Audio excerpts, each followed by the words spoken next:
నమస్కారం అండి అందరికీ.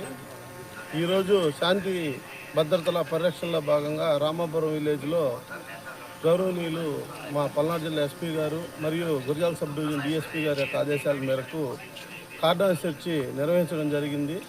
ఈ కార్యక్రమం యొక్క ముఖ్య ఉద్దేశం ఏంటంటే గ్రామంలో శాంతి భద్రతలను పరిరక్షించడం మరియు ఎవరైనా అసాంఘిక కార్యక్రమాలకు కానీ చట్ట వ్యతిరేకమైనటువంటి చర్యలకు కానీ పాల్పడితే వారిపైన కఠినమైన చర్యలు తీసుకుంటామని చెప్పేసి ముందస్తు హెచ్చరికల్లో భాగంగా ఈ గ్రామంలో కార్డన్ సెర్చ్ నిర్వహించి 34 పత్రాలు లేనటువంటి వాహనాలను సీజ్ చేయడం జరిగింది.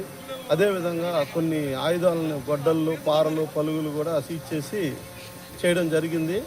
అందులో ముఖ్యంగా తెలియజేయండి ఏమనగా గ్రామాల్లో యువత చెడు వ్యసనాలకు బానిసై డ్రగ్స్, మత్తు పదార్థాలకు బానిసయ్యి ఎటువంటి అల్లర్లు సృష్టించినా కానీ వాళ్ళపైన కఠినమైన చర్యలు తీసుకుంటామని చెప్పేసి తెలియజేస్తున్నాము. Thank you.